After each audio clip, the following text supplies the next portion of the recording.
میرا نام محمد کبے ہے اور میں ایک اے لیول کا طالب علم ہوں۔ مجھے آپ کا پیشہ معلوم ہے، آپ کی مہارت تقابلی مذاہب میں ہے، اس لیے میرا سوال عیسائیت کے بارے میں ہوگا۔ بہت سے عیسائی کہتے ہیں کہ عیسیٰ خدا ہیں۔ کیا آپ بائبل سے کوئی ثبوت پیش کر سکتے ہیں جو اس دعوے کو رد کرے؟ آپ کا بہت شکریہ۔ بھائی، میرے پاس ایک سوال ہے کہ بہت سے عیسائی یہ دعویٰ کرتے ہیں کہ حضرت عیسیٰ علیہ السلام خدا ہیں، تو کیا آپ اس کو بائبل سے رد کر سکتے ہیں؟ جواب دینے سے پہلے میں چند باتیں واضح کرنا چاہوں گا کہ اسلام واحد غیر عیسائی مذہب ہے جو حضرت عیسیٰ علیہ السلام پر ایمان لانا اپنے عقیدے کا حصہ سمجھتا ہے۔ کوئی مسلمان نہیں ہو سکتا اگر وہ حضرت عیسیٰ علیہ السلام پر ایمان نہ رکھے۔ ہم یقین رکھتے ہیں کہ وہ اللہ سبحانہ و تعالیٰ کے عظیم ترین پیغمبروں میں سے ایک تھے۔ ہم یقین رکھتے ہیں کہ وہ بغیر کسی مرد کے معجزانہ طور پر پیدا ہوئے، جس پر آج کل کے بہت سے عیسائی بھی ایمان نہیں رکھتے۔ ہم یقین رکھتے ہیں کہ وہ مسیح تھے، جسے انگریزی میں کرائسٹ کہا جاتا ہے۔ ہم یقین رکھتے ہیں کہ انہوں نے اللہ کے حکم سے مردوں کو زندہ کیا۔ ہم یقین رکھتے ہیں کہ انہوں نے اللہ کے حکم سے پیدائشی اندھوں اور کوڑیوں کو شفا دی۔ مسلمان اور عیسائی ہم یہاں تک ایک ساتھ ہیں، لیکن یہاں ہمارے راستے جدا ہو جاتے ہیں۔ بہت سے عیسائی یا زیادہ تر عیسائی یہ کہتے ہیں کہ حضرت عیسیٰ علیہ السلام نے خدائی کا دعویٰ کیا تھا، لیکن اگر ہم بائبل پڑھیں تو اس میں ایک بھی غیر مبہم بیان نہیں ملتا۔ پوری بائبل میں کہیں بھی حضرت عیسیٰ علیہ السلام نے خود یہ نہیں کہا کہ میں خدا ہوں، یا یہ کہا ہو کہ میری عبادت کرو۔ اگر کوئی بھی عیسائی مجھے بائبل کے کسی بھی حصے سے، کسی بھی ورژن سے ایک بھی غیر مبہم بیان دکھا دے جہاں حضرت عیسیٰ علیہ السلام نے خود واضح طور پر یہ کہا ہو کہ میں خدا ہوں، یا یہ کہا ہو کہ میری عبادت کرو، تو میں آج ہی عیسائیت قبول کرنے کے لیے تیار ہوں۔ جب ہم بائبل پڑھتے ہیں تو ہمیں معلوم ہوتا ہے کہ حضرت عیسیٰ علیہ السلام نے خود فرمایا۔ یہ یوحنا کی انجیل باب نمبر 14 آیت نمبر 28 میں مذکور ہے۔ حضرت عیسیٰ علیہ السلام نے فرمایا، میرا باپ مجھ سے بڑا ہے۔ یوحنا کی انجیل باب نمبر 10 آیت نمبر 29، میرا باپ سب سے بڑا ہے۔ متی کی انجیل باب نمبر 12 آیت نمبر 28، میں خدا کی روح کے ساتھ بدروحوں کو نکالتا ہوں۔ لوکا کی انجیل باب نمبر 11 آیت نمبر 20، میں خدا کی انگلی سے بدروحوں کو نکالتا ہوں۔ یوحنا کی انجیل باب نمبر 5 آیت نمبر 30، میں خود سے کچھ نہیں کر سکتا، جیسا سنتا ہوں ویسا ہی فیصلہ کرتا ہوں، اور میرا فیصلہ منصفانہ ہے، کیونکہ میں اپنی نہیں بلکہ باپ کی مرضی چاہتا ہوں۔ جو اپنی نہیں بلکہ خدا کی مرضی چاہے وہ مسلمان ہے۔ عیسیٰ علیہ السلام مسلمان تھے اور کبھی خدائی کا دعویٰ نہیں کیا۔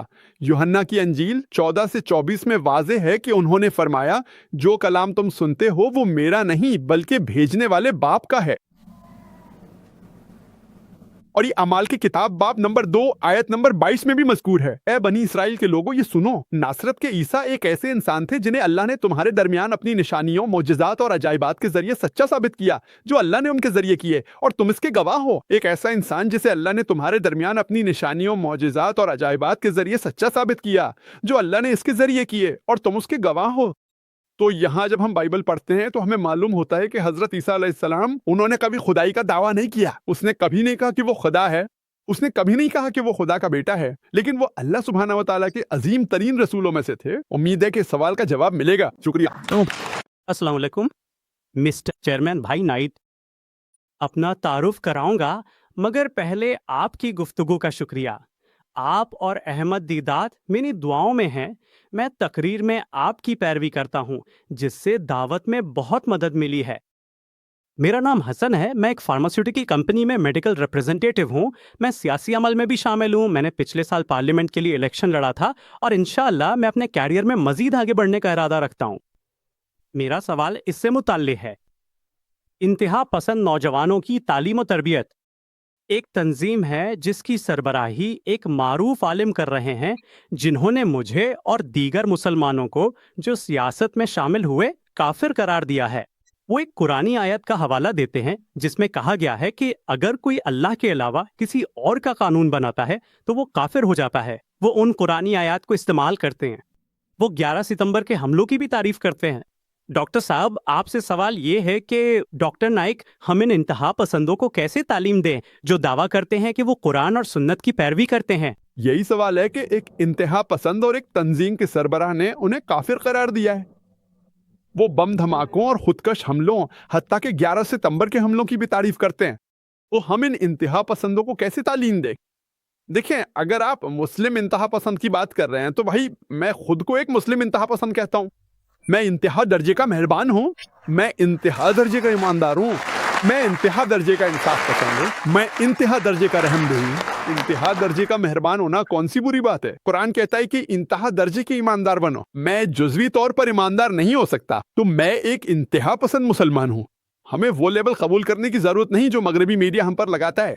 جب وہ مجھ سے پوچھتے ہیں تو میں کہتا ہوں ہاں میں انتہا پسند ہوں. انتہا درجے کا ایماندار, مہربان, انصاف پسند اور رحم دل, اس میں کیا غلط ہے؟ کوئی مسلمان نہیں کہہ سکتا کہ انتہا درجے کا ایماندار ہونا غلط ہے. دوسرے لوگ جزوی طور پر ایماندار اور جزوی طور پر انصاف پسند ہیں. تو ہمیں یہ کرنا چاہیے کہ اگر وہ ایک انتہا پسند مسلمان ہے تو ہر مسلمان کو انتہا پسند ہونا چاہیے, لیکن صحیح سمت میں انتہا پسند ہونا چاہیے, غلط سمت میں نہیں. ہم انتہا درجے کے ناانصاف یا انتہا درجے کے بے ایمان نہیں ہو سکتے.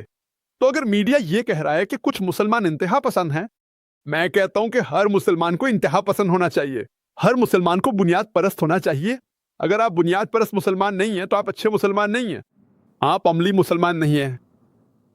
تو جب میڈیا ہم پر لیبل لگاتا ہے تو ہم معذرت خواہ ہو جاتے ہیں. میں بنیاد پرست نہیں ہوں, میں انتہا پسند نہیں ہوں, تو میں انتہا پسند ہوں. شاید آپ جس کی بات کر رہے ہیں وہ جنونیوں کی ہے. جنونی اور انتہا پسند میں فرق ہے.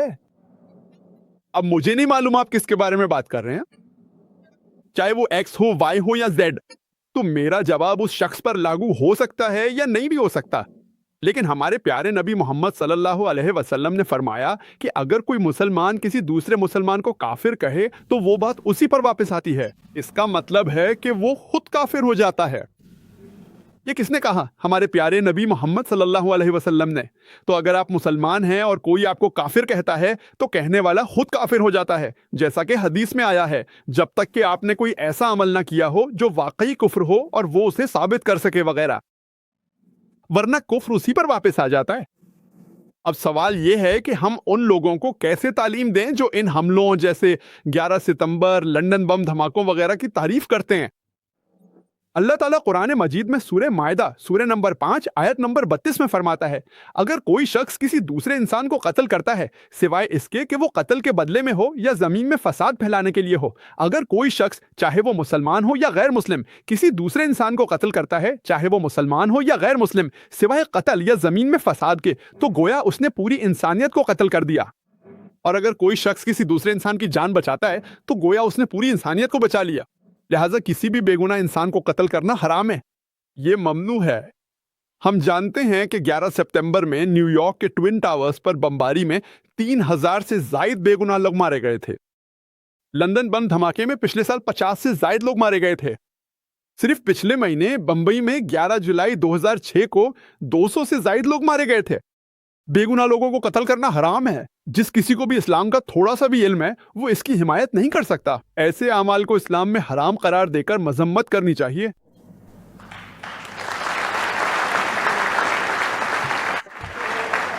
لیکن بہت سے مسلمان ہیں جنہوں نے یہ بات کہی ہے, خاص طور پر انگلینڈ اور امریکہ میں نے یہ بات پہلے صفحے پر سنی ہے. لیکن آپ یہاں پر مکمل وقفہ کیوں لگا رہے ہیں؟ ہمیں ان ہزاروں لوگوں کی بھی مذمت کرنی چاہیے جو افغانستان میں مارے گئے, جو عراق میں مارے گئے, جو بوسنیا میں مارے گئے, جو گجرات میں مارے گئے. ہم وہاں کیوں رک جاتے ہیں؟ جب میں نے ایک شخص سے امریکہ میں پوچھا کہ آپ مکمل وقفہ کیوں لگا رہے ہیں, لیکن حالات ایسے ہیں ہم آگے نہیں بڑھ سکتے. کیا ہے یہ؟ آپ کس سے ڈرتے ہیں؟ میں بمبئی میں رہتا ہوں ماشاءاللہ, ایک ایسا شہر اور ملک جہاں ہمیں معلوم ہے کہ زندگی خطرے میں ہے, لیکن اللہ ماشاءاللہ میری حفاظت کے لیے موجود ہے الحمدللہ. اور آپ مکمل وقفہ کیوں لگاتے ہیں جبکہ یہاں کوئی مکمل وقفہ نہیں ہے؟ کیوں؟ افغانستان میں لندن کے مقابلے میں زیادہ لوگ مارے گئے ہیں. بم دھماکہ. عراق میں زیادہ لوگ مارے گئے ہیں. وسیع پیمانے پر تباہی پھیلانے والے ہتھیار. کیا آپ کو وہ ملے؟ نہیں. تو پھر کیوں؟ تو پھر آپ خاموش کیوں ہیں؟ آپ کس سے ڈرتے ہیں؟ کیوں؟ اسی سانس میں ہمیں اس کی مذمت کرنی ہوگی. نہیں لیکن وقت ٹھیک نہیں ہے. وقت ٹھیک نہیں ہے یہ کیا بات؟ تو ہمیں یہ سمجھنا ہوگا کہ جو حلب ہے اس کی مذمت کرنی چاہیے, گجرات میں جو ہوا اس کی مذمت کرنی چاہیے. اور اگر کسی برے عمل کے ذمہ دار لوگوں کو پکڑ کر سزا دی جائے تو کوئی مسئلہ نہیں. آپ کسی بے گناہ کو نہیں پکڑ سکتے. اگر گجرات میں کسی کو مارا جائے تو آپ بمبئی میں بم دھماکہ کر دیتے ہیں. کیوں؟ کیونکہ وہ ایک ہی کمیونٹی سے ہیں. اسلام اس کی اجازت نہیں دیتا۔ ذرا تصور کریں ان بے گناہ لوگوں کا جو بمبئی، لندن یا نیو یارک میں بم دھماکے میں مارے گئے۔ وہ بے گناہ لوگ، ان کے رشتہ دار، وہ ہمیشہ کے لیے ان لوگوں کے دشمن بن جائیں گے جنہوں نے یہ کیا ہے۔ ابھی تک برطانوی حکومت یہ معلوم نہیں کر سکی کہ لندن بم دھماکہ کس نے کیا تھا۔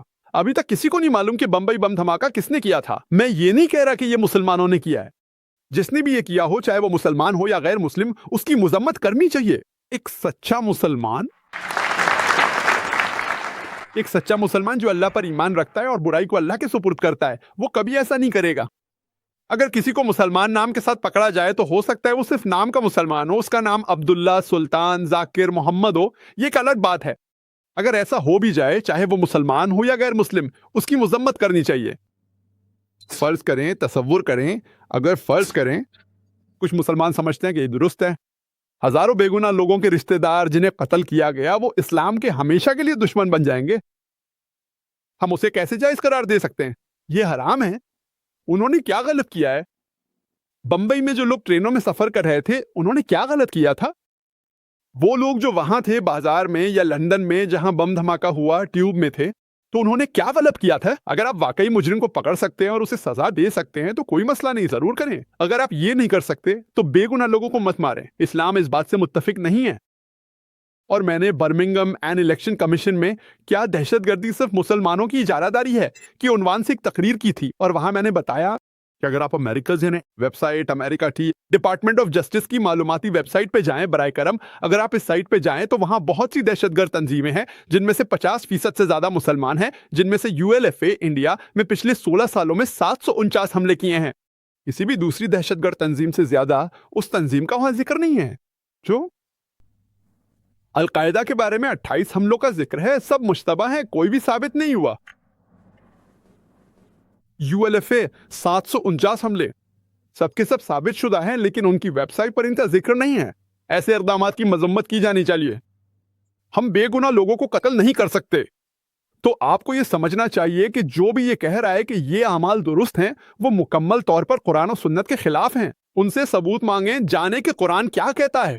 اگر مجرم پکڑا جائے اور اسے سزا دی جائے تو یہ ٹھیک ہے، لیکن آپ بے گناہ لوگوں کو قتل نہیں کر سکتے۔ آپ کا بہت شکریہ۔ السلام علیکم، میرا نام مریم ہے۔ میرا سوال یہ ہے، اگر کوئی بہت برا کام کرے تو قرآن میں اللہ تعالیٰ اس کو سزا دینے کے لیے کیا حکم دیتا ہے؟ بہن، یہ بہت اچھا سوال ہے۔ اگر کوئی برا کام کرے تو قرآن میں اللہ تعالیٰ کون سی سزا تجویز کرتا ہے؟ یہ گناہ کی نوعیت پر منحصر ہے۔ ہمیں یہ سمجھنا چاہیے کہ اللہ سبحانہ تعالیٰ کے پاس کسی شخص کو ہدایت دینے کے مختلف طریقے ہیں۔ ان میں سے ایک، جیسا کہ آپ نے ذکر کیا، یہ ہے کہ اگر کوئی گناہ کرتا ہے تو اس کے لیے سزا مقرر ہے۔ دوسری طرف اگر آپ وہ گناہ نہیں کرتے تو آپ کے لیے انعام ہے۔ تو ان میں سے ایک پہلو یہ ہے کہ اگر آپ یہ نہیں کرتے، مثلاً اگر آپ شراب نہیں پیتے تو آپ کے لیے انعام ہے، اگر آپ چوری نہیں کرتے تو آپ کے لیے انعام ہے، اور یہ انعام دنیا میں بھی ملے گا اور آخرت میں بھی۔ لیکن قابل غور بات یہ ہے کہ گناہ کی نوعیت کے مطابق ہی سزا دی جاتی ہے۔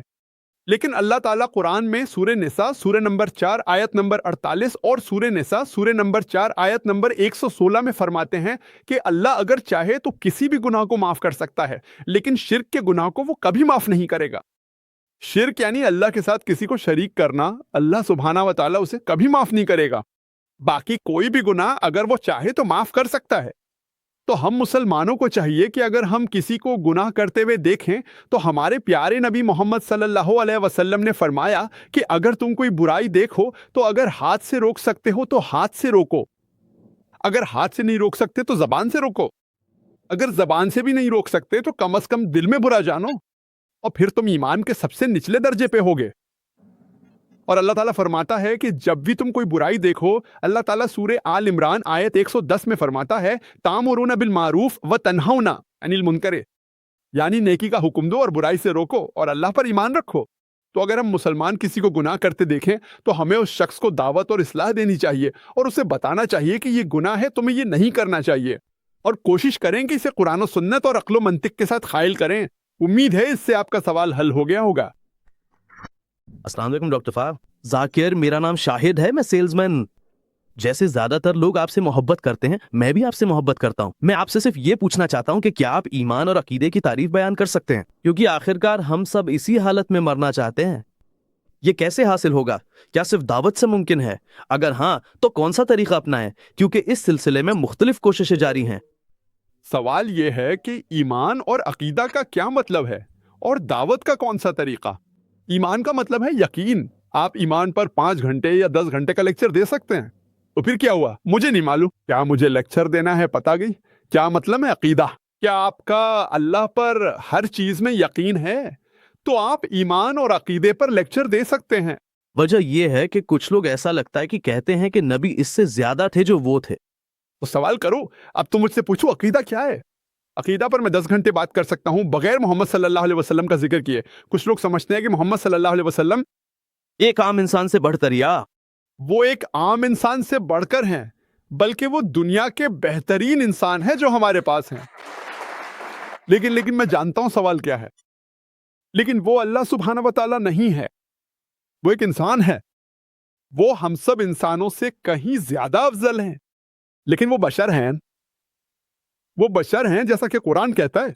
وہ ایک انسان کی طرح ہے، انہیں کھانے کی ضرورت ہوتی ہے، انہیں سونے کی ضرورت ہوتی ہے، اور وہ وفات پا چکے ہیں۔ انہیں مدینہ میں دفن کیا گیا تھا، لیکن وہ بہترین مثالی مسلمانوں میں سے ایک تھے۔ جیسا کہ اللہ قرآن میں سورہ قلم سورہ 68 آیت 4 میں فرماتا ہے کہ بے شک تم اخلاق کے سب سے اعلیٰ معیار پر فائز ہو۔ قرآن سورہ احزاب سورہ 33 آیت 21 میں کہتا ہے کہ بے شک تمہارے لیے رسول اللہ میں بہترین نمونہ ہے۔ تو ایک انسان کی حیثیت سے وہ بہترین مثالی مسلمان ہے، الحمدللہ۔ لیکن وہ اللہ کے نبی تھے۔ عبادت میں براہ راست اللہ کی طرف رجوع کریں، کسی وسیلے کی ضرورت نہیں، صرف اسی سے مانگیں اور کسی اور سے نہیں۔ دعوت قرآن اور سنت کی ہدایات کے مطابق دیں۔ ہماری ویب سائٹ irf.net پر آپ کو اس بارے میں بہت سی معلومات ملیں گی۔ امید ہے آپ کا سوال حل ہو گیا ہوگا۔ السلام علیکم، میرا نام فہد ہے، میں کمپیوٹر پروگرامر کے طور پر کام کرتا ہوں۔ میرا سوال اسلامی بینکنگ سے متعلق ہے۔ جب کوئی اسلامی بینک یہ کہتا ہے کہ وہ ایک مخصوص شرح پر قرض فراہم کرے گا تو اس کا کیا مطلب ہے؟ کیا یہ سود نہیں ہے؟ میں ایک سوال پوچھنے جا رہا ہوں جو وہ اسلامک بینکنگ کے بارے میں جاننا چاہتے ہیں۔ اسلامی بینک قرض دیتے ہیں اور اس پر ایک مخصوص شرح شامل کرتے ہیں، وہ اسے سروس چارج وغیرہ کہتے ہیں۔ کیا یہ سود نہیں ہے؟ دیکھیں، بنیادی طور پر سود اسلام میں حرام ہے۔ 8 مقامات پر اللہ نے سود کو حرام قرار دیا ہے۔ سورہ بقرہ کی آیات 278 تا 79 میں واضح فرمایا کہ اگر تم سود نہیں چھوڑتے تو کس چیز کا اعلان سن لو۔ اللہ اور رسول کے نزدیک سود حرام ہے۔ اسلامی بینکنگ کے متعلق جیسا آپ نے کہا، قرض دینے والے کئی بینکوں کی بات یہ ہے۔ واضح رہے کہ زیادہ تر اسلامی بینک جو وہاں ہیں، میں کسی ایسے اسلامی بینک کے بارے میں نہیں جانتا جو 100% اسلامی ہو۔ میں نہیں جانتا، ہو سکتا ہے میں نہیں جانتا۔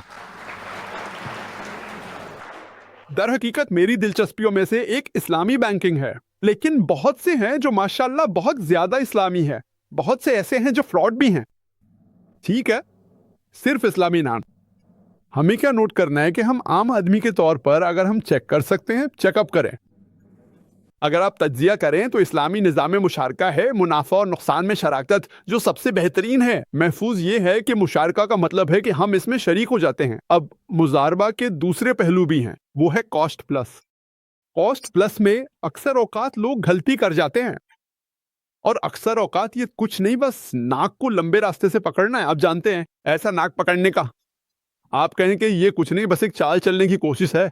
تو ہمیں تجزیہ کرنا ہوگا، اور اس پر بہت سے فتوے دیے جاتے ہیں کہ یہ جائز ہے، وہ جائز ہے، جن میں سے بہت سے میں بھی متفق نہیں ہوں۔ تو جب اسلامی بینک آتا ہے، ہمیں اس کا باریک بینی سے جائزہ لینا چاہیے۔ شریعہ بورڈ میں کون ہے؟ صرف نام کی وجہ سے براہ کرم نہ جائے، یہ اہم نہیں ہے وہ کیا کرتے ہیں وغیرہ۔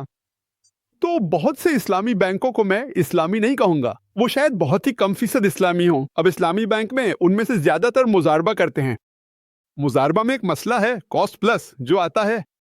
کبھی کبھار یہ ممکن ہے کہ اجارہ ہو، یعنی ہائر پرچیز ہو، جو کہ اسلامی ہے۔